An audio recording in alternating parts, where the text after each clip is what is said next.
हरे कृष्णा। आप सभी भक्तों का भगवद गीता ज्ञान प्रबोधनी सत्र में बहुत बहुत स्वागत है।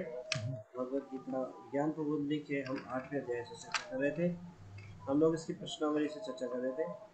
आगे प्रश्नावली की चर्चा करने से पहले आप सभी भक्तों से प्रार्थना है कि आप मंगलाचरण प्रार्थनाओं को दोहराइएगा। जो साला ऐसा गंडू काम है। जरसलाकया चक्षुर्मिलितं येन तस्मै श्रीगुरवे नमः। श्रीचैतन्यमनोभीष्टं स्थापितं येन भूतले स्वयं रूपः कदा मह्यं ददाति स्वपदान्तिकं। वन्देऽहं श्रीगुरुं शिवदापद्कमलं श्रीगुरून् वैष्णवांश्च श्रीरूपं साग्रजातं सैकर्यगदाथान्वितं तं सजीवं साद्वैतं सावधूतं परिजनसहितं कृष्णचैतन्यदेवं श्रीराधाकृष्णपादान् सहगणललिता श्रीविशाखान्वितांश्च। हे कृष्ण करुणा सिन्धो दीनबन्धो जगत्पते गोपेश गोपिकान्त राधाकान्त नमोस्तुते। तप्तकाञ्चन गौराङ्गी राधे वृन्दावनेश्वरी वृषभानुसुते देवी वरमां वाञ्छाकल्पतरुभ्यश्च कृपासिन्धुभ्यैव च पतितनां पावनेभ्यो वैष्णवेभ्यो नमो नमः। जय श्री कृष्ण चैतन्य प्रभु नित्यानंद श्री अद्वैत राधर शिवासादि गौर। हरे कृष्ण कृष्ण कृष्ण हरे हरे, हरे राम राम राम हरे हरे। धन्यवाद।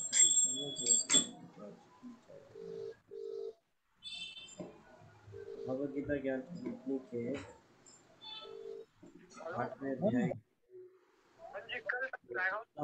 अच्छा प्रश्नावली अच्छा अच्छा, क्या बोला कितने? तो इसके का और खा प्रश्नावली हो चुके हैं। गा प्रश्नावली पे हम लोग थे। इसमें हमने पहले श्लोक को पहले प्रश्न को सॉल्व किया था। दूसरा प्रश्न इस प्रकार है। कई शिक्षित भारतीयों द्वारा रामायण व महाभारत को काल्पनिक कथाएं माना जाता है। भारत को इस दुर्गति की दशा तक लाने के पीछे क्या कारण है? Please raise your hands. इसका उत्तर क्या है? प्लीज बताइए। कई शिक्षित भारतीयों द्वारा रामायण व महाभारत को काल्पनिक कथाएं माना जाता है। भारत को इस दुर्गति की दशा तक लाने के पीछे क्या कारण है? सोनल सोनीमल जी। हरे कृष्णा प्रभु जी, दंडवत प्रणाम। हम प्रभु जी, चिंतनशील वैदिक शास्त्रों के अनुयायियों का ध्यान स्वधर्म से हटा ईसाई धर्म की ओर बटाने के इच्छुक भारतीय शास्त्रियों ने हिंदू पौराणिक कथा नामक शब्द का आविष्कार किया। तो प्रभु जी, ये हिंदू जो माइथोलॉजी नाम दिया गया और क्रिश्चियनिटी को स्प्रेड करने के लिए, तो उससे एक तो सभी के मन में ये चीज आ गया कि जो हमारे शास्त्र हैं वो मिथ हैं, मतलब मैथोलॉजी है जो सत्य नहीं है। परंतु ऐसा नहीं हुआ है, क्योंकि ये सब वास्तविक इतिहास है जो घटित हुए थे और जिन्हें बहुत ही ध्यान पूर्वक अभिलेखित भी किया गया।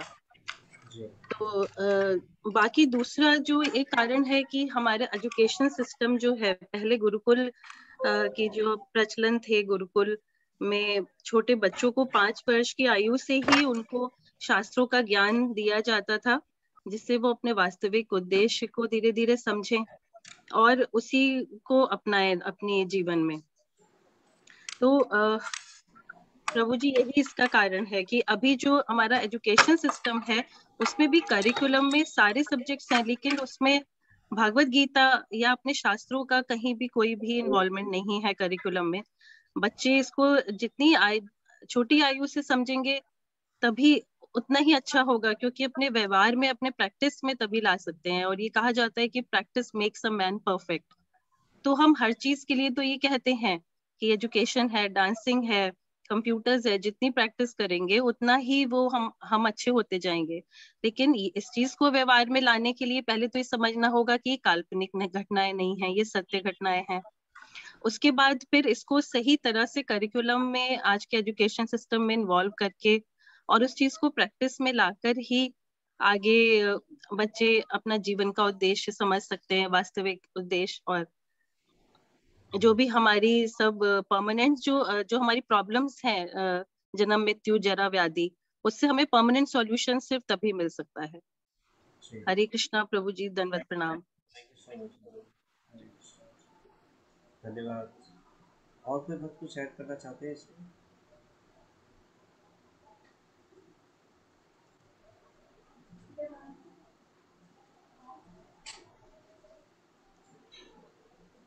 ठीक है, आपसे थैंक यू सो मच। ठीक है, और उसके बाद धीरे धीरे ये एजुकेशन सिस्टम चेंज करने से जो ज्ञान है वो विलुप्त हो गया, मतलब एक प्रकार से ज्ञान चला गया। किसी भी ज्ञान को परंपरा के द्वारा आगे बढ़ाया जाता है, तो इस प्रकार से एजुकेशन सिस्टम को ही चेंज कर दिया और भौतिक ज्ञान का इम्पोर्टेंस बताया गया कि किस प्रकार से ज़्यादा से ज़्यादा इस संसार में भौतिक ज्ञान की इम्पोर्टेंस को फैलाया गया कि भौतिक ज्ञान महत्वपूर्ण है, आध्यात्मिक ज्ञान महत्वपूर्ण नहीं है। इसीलिए वैदिक शास्त्रों को की जो शिक्षाओं को जो पहले पढ़ाया जाता था, आचरण में डाला जाता था उस कल्चर के द्वारा, वो सब हटा दिया गया। और शिक्षा प्रणाली से हटाने के बाद इस प्रकार से धीरे धीरे धीरे जो है ये इस प्रकार से जो है भारत को इस दुर्दशा का सामना करना पड़ा। और फिर धीरे धीरे टेलीविज़न आया और टेलीविज़न ने बचा कुचा ये इतना मिसकंसेप्शन दिमाग में घुसा दिया, जो लोग टीवी में देखते हैं बस उसी को सत्य मानते हैं। टीवी में झूठ झूठ बातों को भी अगर कोई सत्य करके बताते हैं तो उसको उस पर ज़्यादा विश्वास करते हैं। और जैसे कि आप देखेंगे टीवी में आज की डेट में टीवी को ही गुरु मानते हैं। आध्यात्मिक जीवन से संबंधित अगर कोई ज्ञान भी हो तो जो टीवी में आ रहा है उसी को सत्य मानते हैं। तो इस प्रकार से ऐसे बताते हैं कि टीवी भी एक प्रकार का असुर है।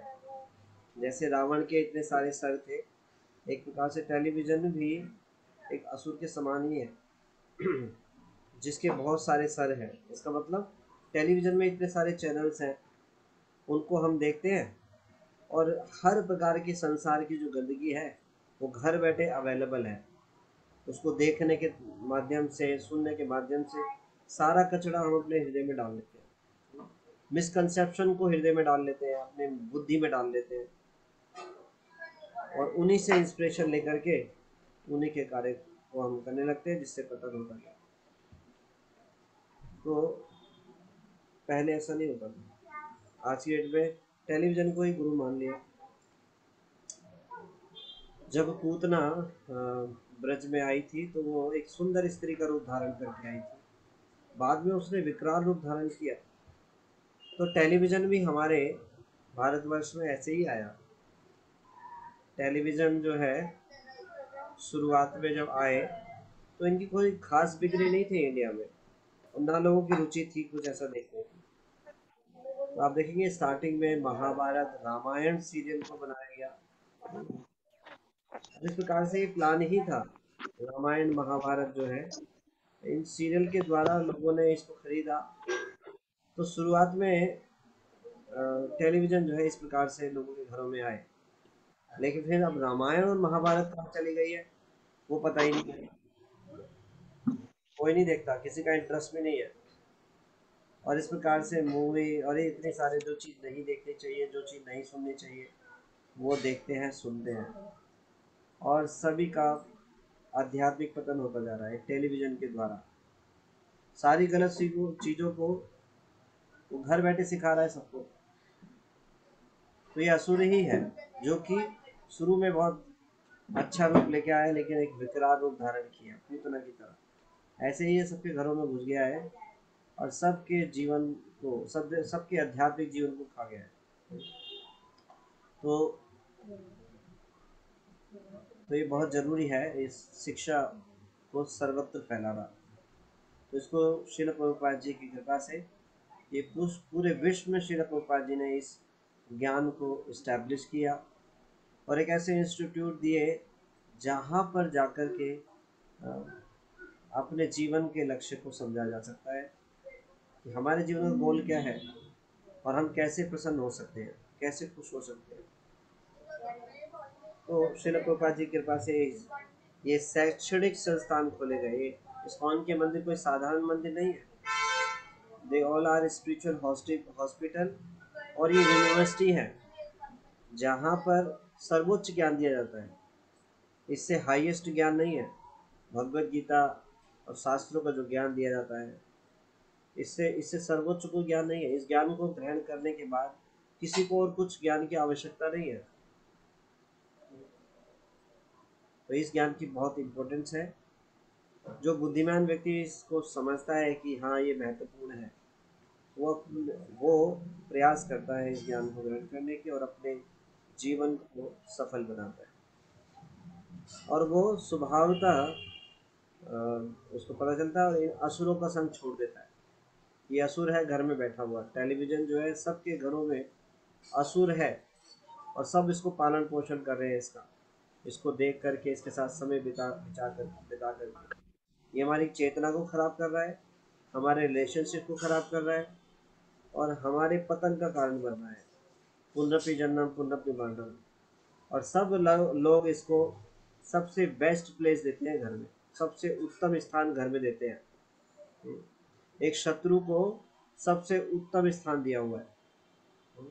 तो जब भक्त लोग जुड़ते हैं, भक्ति में आगे बढ़ते हैं, तो सबसे पहले इस शत्रु की जगह हमारे जो परम हितैषी भगवान है, उसी स्थान पे जो सबसे बेस्ट प्लेस है घर में, वहाँ पे टेलीविज़न को स्थान दिया।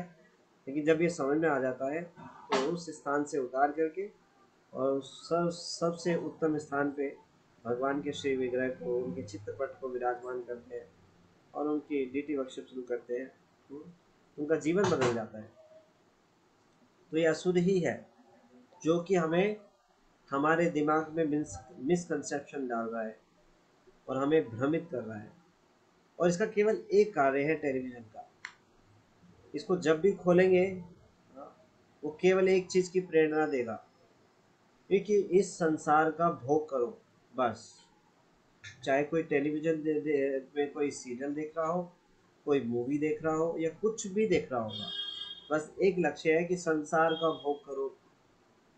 और उसको और उग्र बनाने के लिए और ये कन्विक्शन डालने के लिए कि तुम इस संसार में सुखी नहीं हो, तुम इस संसार में सुखी हो सकते हो।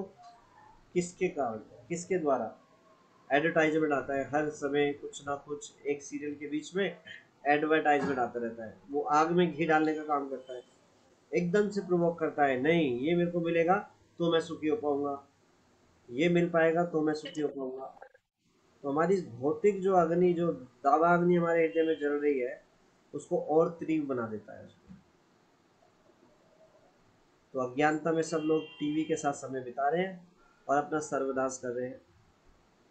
तो जो बुद्धिमान व्यक्ति है वो अपना समय व्यर्थ नहीं गंवाते। आप देखेंगे संसार में भी, भौतिक संसार में जो बहुत ही प्रगतिशील व्यक्ति हैं, उनके पूरे लाइफ टाइम में देखेंगे तो उन्होंने, हो सकता है वो भक्ति नहीं कर रहे होंगे, लेकिन अगर भौतिक संसार में भी सक्सेसफुल लोगों को देखेंगे तो वो भी अपने जीवन में टीवी के साथ समय कम बिताया होगा उन्होंने। ऐसा रिसर्च में भी सामने आया है। लेकिन अल्टीमेटली वो सुखी नहीं है। क्यों? क्योंकि भगवान की भक्ति में नहीं जुड़े हैं।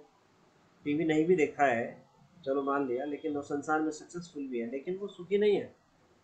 तो संसार में सुखी हो सकते हैं क्यों? केवल और केवल भगवान के चरण कमलों को प्राप्त करते हैं। तो हमें ये जो माइथोलॉजी जो वर्ड है हमारे दिमाग में जो घुसा दिया है, सबसे पहले तो ये समझना चाहिए, एक कोई भी बुद्धिमान व्यक्ति एविडेंस और जो उसके जो साक्ष्य प्रस्तुत किए जा रहे हैं, जो हमारे सामने दिखाई दे रहा है, कोई बुद्धिमान व्यक्ति उसको डिनाई नहीं कर सकता। और कोई भी व्यक्ति किसी भी ज्ञान को बिना पढ़े लिखे रिजेक्ट नहीं कर सकता। अगर वो ऐसा कर रहा है तो इसका मतलब वो मूर्ख है। अब मान लो कोई डॉक्टर है और दूसरा व्यक्ति बोले, जो डॉक्टर नहीं है, वो बोले कि मैं डॉक्टर के ज्ञान को नहीं मानता, सब बेकार है, यूजलेस है, तो उसको मूर्ख नहीं माना जाएगा, मूर्ख माना जाएगा। कैसे रिजेक्ट कर सकता है जब उसने उस ज्ञान को पढ़ा ही नहीं। तो ऐसे संसार के लोग जो भगवत गीता और सभी रामायण और सारे शास्त्रों को बस बिना पढ़े ही रिजेक्ट कर देते हैं, तो क्या योग्यता है उनकी रिजेक्ट करने की? कोई फर्क नहीं पड़ेगा शास्त्रों में उनके रिजेक्शन से। शास्त्र इटर्नली ट्रुथ है, वो पहले भी सत्य था, आज भी सत्य है और आगे भी सत्य बना रहेगा। अगर इसको स्वीकार करेंगे तो हम अपने पतन से बच जाएंगे। केवल माइथोलॉजी कहकर हम अपने आप को सुखी नहीं बना सकते, अपने द्वेषी बने रहेंगे ऐसे। अपना अगर अपना स्वार्थ चाहते हैं, सबसे बड़ा स्वार्थ यही है कि हम इन शास्त्रों को स्वीकार करें और अपने जीवन में अपनी भलाई के लिए कृष्ण भक्ति में लग जाए और भक्तों का संग करें। ये टेलीविजन का संग ना करें, ये हमारे दिमाग में केवल अश्रद्धाई उत्पन्न करेगा। जब इसका संग करेंगे तो हमारे अंदर यही बात डाली जाएगी किस प्रकार से शास्त्रों के प्रति, भक्तों के प्रति अश्रद्धा बनी रहे। यही काम है टेलीविजन का। तो हमें क्या करना चाहिए? इन ग्रंथों को पढ़ना चाहिए। ये रियल हिस्टोरिकल इवेंट्स हैं जो कि इनके साक्ष्य भी विद्यमान हैं और ये प्रूफ हो चुका है। साइंटिस्ट भी इसको प्रूफ करते हैं। ऐसे बहुत सारे उदाहरण हैं, उसको पहले भी चर्चा कर चुके हैं। तो ये कोई माइथोलॉजी नहीं है, ये हिस्टोरिकल इवेंट है। ठीक है, तो ये प्रश्न से आगे बढ़ते हैं।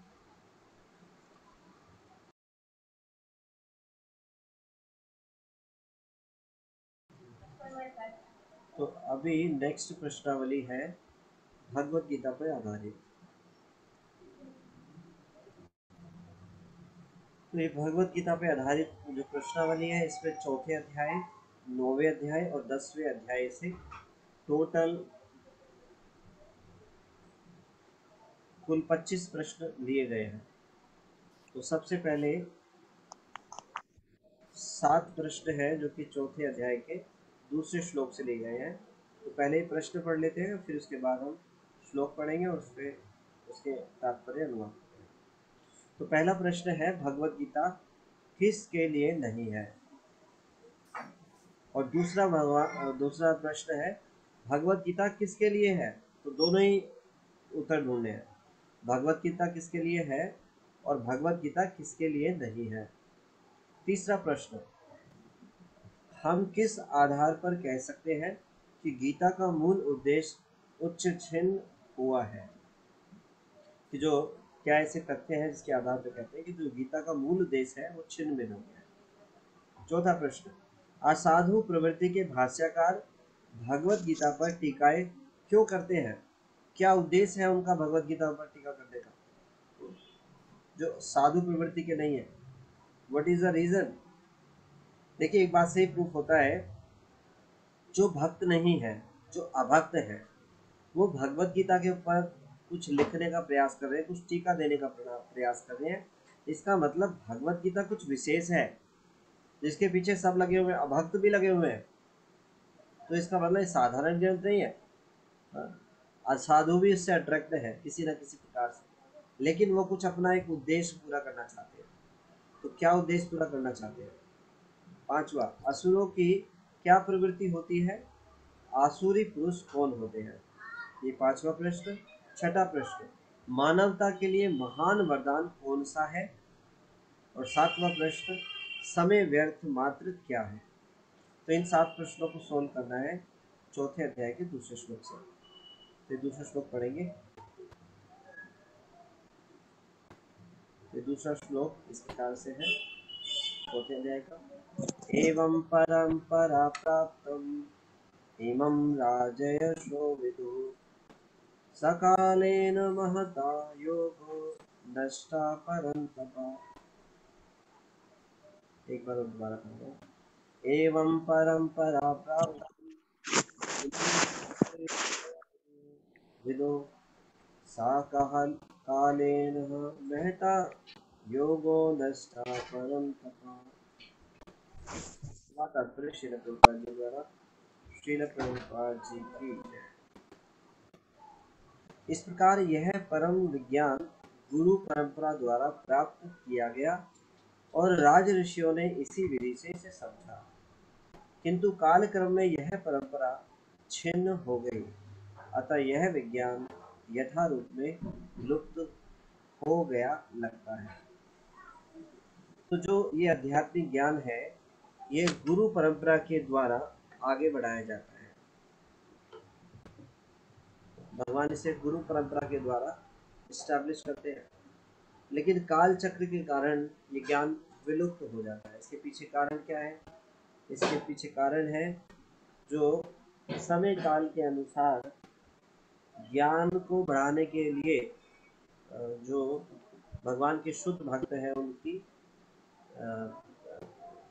कमी के कारण, या फिर ऐसा बोल सकते हैं कि जो अब संप्रदाय क्रिएट हो जाते हैं जिसमें ज्ञान को परिवर्तित फॉर्म में प्रकट किया जाता है, तो इस प्रकार से जो शुद्ध ज्ञान है वो विलुप्त हो जाता है। तो फिर भगवान स्वयं या भगवान के शुद्ध भक्त आकर उस ज्ञान को इस्टेब्लिश करते हैं। जैसे जब भगवान चैतन्य महाप्रभु 500 वर्ष पूर्व आए, तो जब उन्होंने सिद्धांत भक्ति के बताए और आगे परंपरा बढ़ी, तो समय काल के अनुसार वो ज्ञान धीरे धीरे विलुप्त हो गया। फिर इसको दोबारा इस्टेब्लिश किया श्रील भक्ति विनोद ठाकुर ने। इस प्रकार से समय समय पर आचार्य आते रहते हैं। इस प्रकार से श्रील प्रभुपाद जी ने जो ज्ञान फिर विलुप्त हो गया तो उसको फिर दोबारा इस्टेब्लिश किया।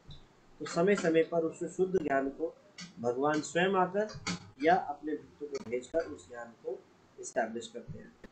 तो तात्पर्य यहाँ स्पष्ट कहा गया है कि गीता विशेष रूप से राज ऋषियों के लिए थी, क्योंकि वे इसका उपयोग प्रजा के ऊपर शासन करने में करते थे। निश्चय ही भगवत गीता कभी भी आसुरी पुरुषों के लिए नहीं थी, जिनसे किसी को भी इसका लाभ न मिलता और जो अपनी अपनी सनक के अनुसार विभिन्न प्रकार की विवेचना करते हैं। अतः जैसे ही असाधु भाष्यकारों के निहित स्वार्थों से गीता का मूल उद्देश्य उच्छिन्न हुआ, वैसे ही पुनः गुरु परंपरा स्थापित करने की आवश्यकता प्रतीत हुई। 5000 वर्ष पूर्व भगवान ने स्वयं देखा कि गुरु परंपरा टूट चुकी है, अतः उन्होंने घोषित किया कि गीता का उद्देश्य नष्ट हो चुका है। इसी प्रकार इस समय गीता के इतने संस्करण उपलब्ध हैं, विशेषतः अंग्रेजी में, कि उनमें से प्रायः सभी प्रमाणिक गुरु परंपरा के अनुसार नहीं है। विभिन्न संसारी विद्वानों ने गीता की असंख्य टीकाएं की हैं, किंतु वे प्रायः सभी श्री कृष्ण को स्वीकार नहीं करते, यद्यपि वे श्री कृष्ण के नाम पर अच्छा व्यापार चलाते हैं। यह आसुरी प्रवृत्ति है, क्योंकि असुरगण ईश्वर में विश्वास नहीं करते, वे केवल परमेश्वर के गुणों का लाभ उठाते हैं। भगवान में विश्वास नहीं करेंगे, लेकिन भगवान के गुणों का लाभ उठाएंगे। उनसे कैसे बेनिफिट उठाया जाए? वे केवल परमेश्वर के गुणों का लाभ उठाते हैं। अतएव अंग्रेजी में गीता के एक संस्करण की नितांत आवश्यकता थी, जो परंपरा गुरु परंपरा से प्राप्त थी।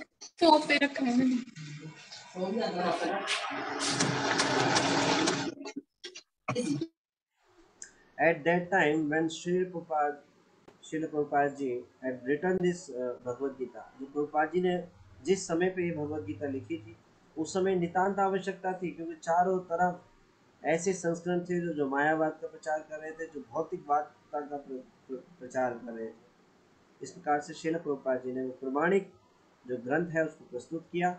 तो इसी प्रयास इसी आवश्यकता की पूर्ति के उद्देश्य से किया गया। भगवद गीता यथारूप मानवता के लिए महान वरदान है, किंतु यदि इसे मानसिक चिंतन समझा जाए तो यह समय का अपव्यय होगा।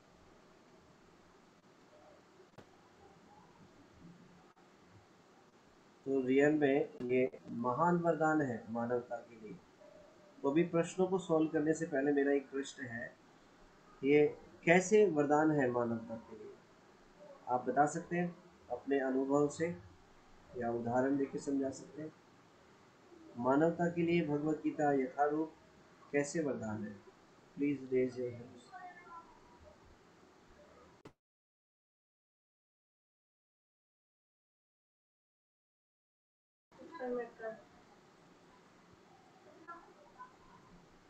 मुस्कान माता जी, यस मैडम।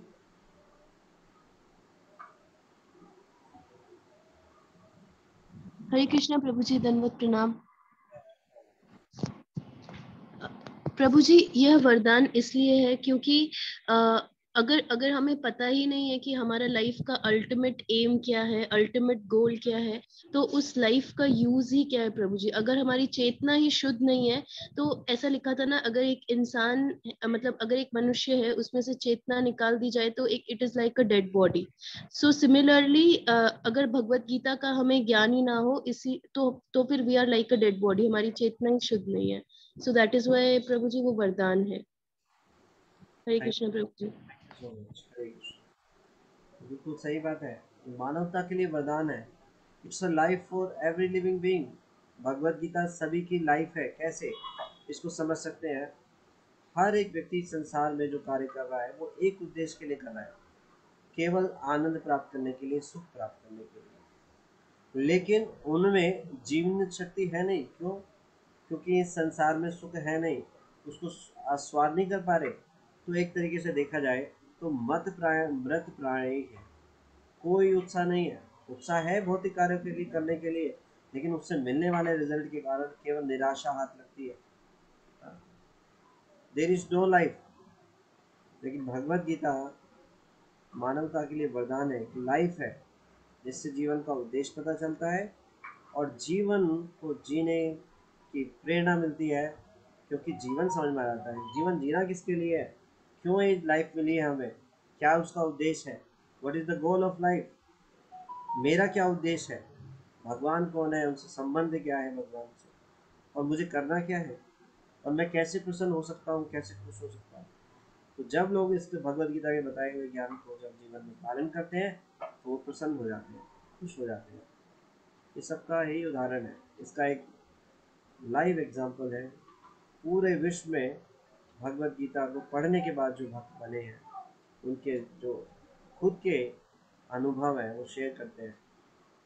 और इसके लाइव एग्जाम्पल है हिप्पीज। श्रील प्रभुपाद जी ने हिप्पीज को हैप्पीज बना दिया। वो लोग इतने संपन्न लोग थे, संपन्न होने के बाद भी उनको आनंद प्राप्ति, वो खुश नहीं थे वो, तो उन्होंने सब कुछ रिजेक्ट कर दिया, धन संपत्ति परिवार सब कुछ रिजेक्ट कर दिया, और वो सड़क पे रहते थे। वो ढूंढ रहे थे उस वास्तविक आनंद को, लेकिन उन्हें मिल नहीं पाया। लेकिन जैसे ही वो श्रील प्रभुपाद जी के टच में आए, उनको ये ज्ञान मिला, वो सब प्रसन्नचित हो गए, इतने उत्तम वैष्णव बने जो कि उन्होंने आगे चलकर सबको वैष्णव बनाया। ठीक है, धन्यवाद। तो इसके जो प्रश्न हैं उनको कल सॉल्व करेंगे। तो यहीं पे विराम देते हैं। आप सभी बच्चों का बहुत बहुत धन्यवाद। Thank you so much. Shri Bhagavad Gita Gyan Prabodhini की जय। जय गुरु श्री प्रभुपाद जी की जय।